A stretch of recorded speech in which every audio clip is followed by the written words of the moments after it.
mama, wondering how stinging nettles can help you with postpartum depression and depletion?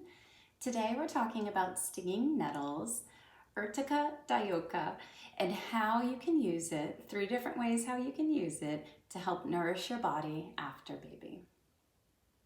If you're new to this channel, welcome. I'm Tara Gregorio, certified women's herbal educator and mama of twins. And on my channel, we explore natural remedies, postpartum and beyond.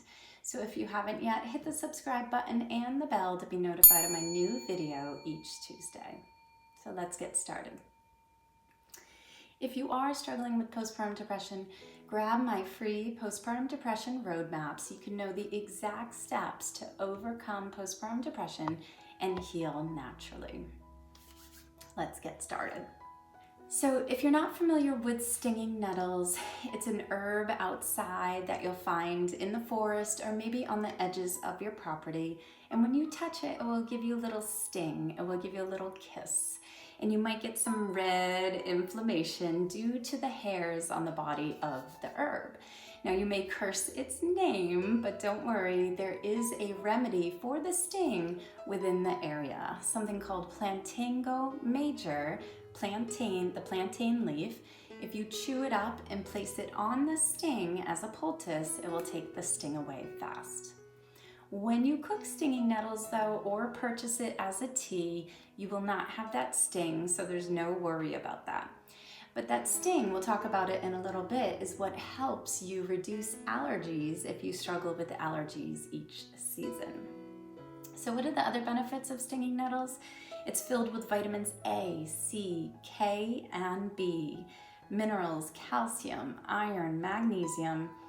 And with all these vitamins and minerals, it really helps you fight fatigue and nourishes your body so that you have less pain in your body after birth.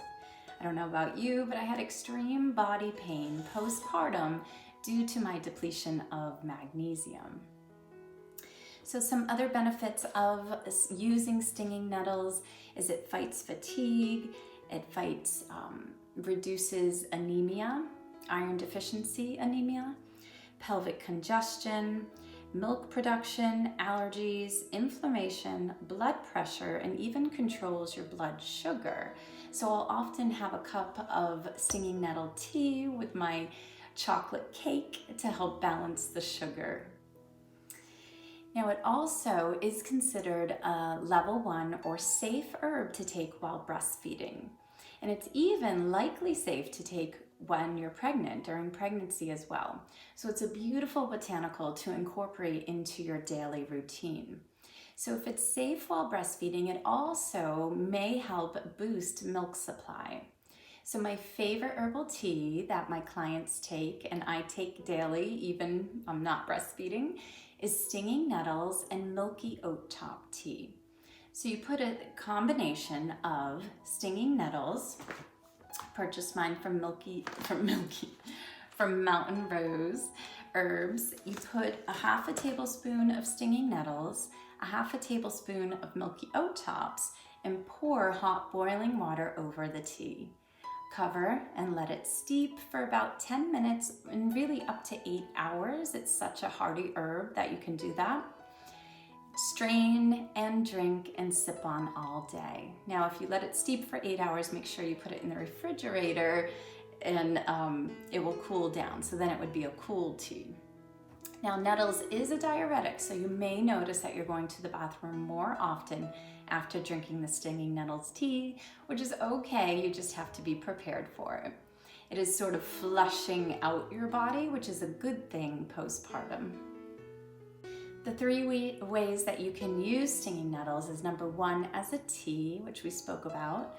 And when you combine the nettles with the oats, milky oat tops can increase your milk supply as well as fight insomnia, nervous energy, and anxiety.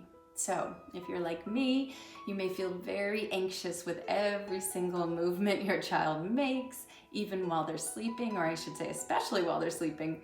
And if you have insomnia, this is the perfect blend for you to start drinking on a daily basis. The second way to take stinging nettles is with a supplement.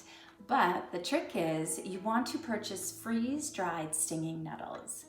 The freeze-dried stinging nettles takes those little hairs that sting you and places it in a capsule. That's what acts as an antihistamine to reduce your allergic response when you have seasonal allergies. So it's really important if you have seasonal allergies, you can take stinging nettles, but it has to be freeze-dried.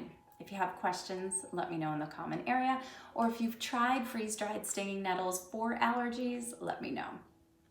The third way you can take stinging nettles is by a tincture or an extract.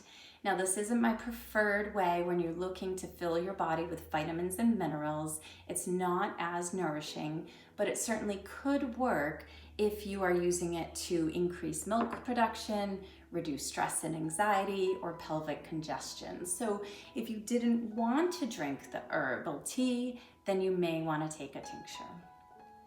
So to summarize, there's 3 ways to use stinging nettles: as a tea, number 1, as the freeze-dried stinging nettles supplement, and third, as a tincture. If you're struggling with seasonal allergies, I would choose the freeze-dried stinging nettle supplement version. And if you're looking to nourish your body after baby, drink the daily tea. You could just be stinging nettles, or it could be stinging nettles and milky oat tops. I'll leave the links below for my favorite companies to purchase from when you're looking for botanicals. So thank you for watching. If you are struggling with postpartum depression, please grab the free roadmap where I talk you through the steps to overcome depression and anxiety naturally. If you haven't already, you can join my closed Facebook group, The Present Mamas, where we talk about all things postpartum and natural remedies. Thank you.